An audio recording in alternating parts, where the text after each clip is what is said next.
Hello friends. दोस्तों, जैसा कि हम सभी जानते हैं कि आजकल पिता की संपत्ति में बेटियां भी बराबर की हिस्सेदार होती हैं। इसी विषय पर मैंने आज एक कहानी लिखी है, सुनिएगा। सौम्या, जल्दी से नाश्ता लगा दो प्लीज, वरना ऑफिस को लेट हो जाऊंगा। सौम्या के पति मोहित ने कमरे से ही तैयार होते हुए आवाज लगाई। अजी, नाश्ता कब से टेबल पर बैठा आपकी राह देख रहा है, फटाफट आ जाइए। सौम्या ने उत्तर दिया। रोहित तैयार होकर आए और चेयर पर बैठते हुए पत्नी से पूछा, सौम्या, पापा ने क्या खाया? सौम्या ने जवाब दिया, हाँ, पापा जी को मैंने सुबह सुबह चाय विद मैरीगोल्ड दे दिया था और अभी उन्होंने भी पोहा ही खा लिया है। वेरी गुड, रोहित ने भी पोहा खाते हुए कहा। अरे सौम्या, कल गुड़िया का फोन आया था। इस मकर संक्रांति पर वो घर आ रही है, जरा ख्याल रखना। गुड़िया, रोहित की इकलौती छोटी बहन यानी सौम्या की ननद। क्या सचमुच गुड़िया दीदी आ रही है? सौम्या ने खुश होते हुए पूछा। रोहित ने कहा, हाँ, और वो पूछ रही थी कि तुम मकर संक्रांति में अपने मायके जा रही हो या नहीं। नहीं रोहित, अब मकर संक्रांति या किसी त्योहार में मायके जाना ठीक नहीं लगता, सौम्या ने उत्तर दिया। क्यों, क्या हो गया? चाय पीते हुए रोहित ने पूछा। सौम्या ने कहा, क्यों क्या, अब यहाँ माँ जी रही नहीं, तुम ऑफिस चले जाओगे, अब यहाँ पापा को अकेले छोड़ दूं क्या? नहीं नहीं, तुम चली जाओ, मैं मैनेज कर लूंगा, रोहित ने कहा। सौम्या ने कहा, मैनेज कर लूंगा, सारे फर्ज आप ही निभा देना, बहुत बढ़िया है मेरे आज्ञाकारी श्रवण कुमार हस्बैंड जी। नाश्ते के बाद रोहित अपने पापा के पास गया, जो बालकनी में आ रही धूप में बैठे नीचे ग्राउंड में बच्चों के साथ खेलते अपने पोते को देख रहे थे। रोहित ने कहा, पापा, मैं ऑफिस जा रहा हूँ, शाम को मिलता हूँ, कुछ मंगाना है आपको? पापा ने कहा, हाँ, ट्विंकल खन्ना की पाजामाज पढ़नी है, मगर वो सौम्या बहू ला देगी, उससे कह दिया है। और कुछ नहीं मंगाना, तुम जाओ। ओके, बाय बाय पापा। बाय बेटा, have a good day. Makar Sankranti का दिन आया।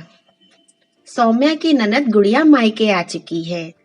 सबके खिचड़ी दान पुण्य करने के बाद सौम्या ने खिचड़ी बनाई, साथ में पापड़, मूली, अचार, चटनी और अपने ससुर जी के फेवरेट मीठे दही बड़े बनाकर डाइनिंग टेबल पर सजाया और सबको खाने के लिए आमंत्रित कर दिया।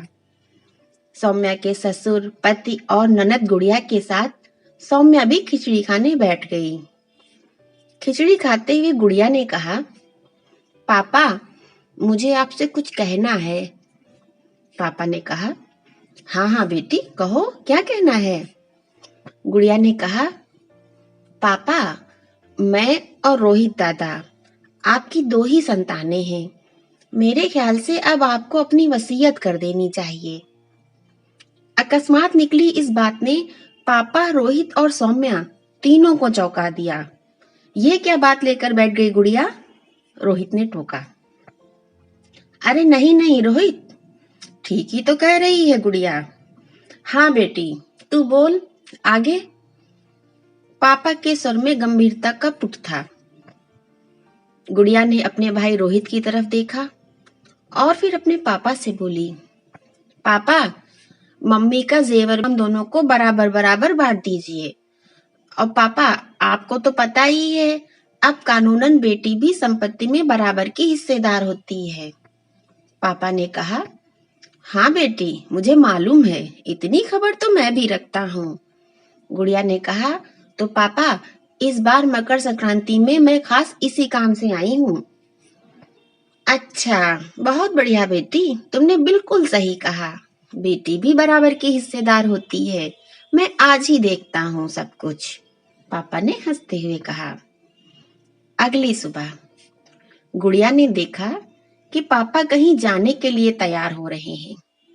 गुड़िया ने उनसे पूछा, पापा, आप कहीं जा रहे हैं? ये सूटकेस, ये दवाइयों के डिब्बे, पर्चे, आपकी रिपोर्ट्स, ये सब क्या, कहीं कहाँ जा रहे हैं आप?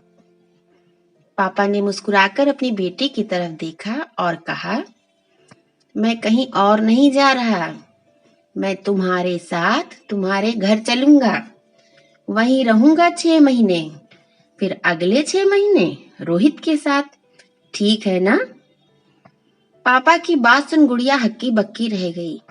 मेरे घर, मेरे साथ 6 महीने? गुड़िया का मुंह बिल्कुल सफेद पड़ गया, गला सूख गया, ब्लड प्रेशर लो सा हुआ जाने लगा। पापा ने अपनी मुस्कुराहट कायम रखते हुए कहा, क्यों? तुझे कोई दिक्कत है मेरी देखभाल करने में?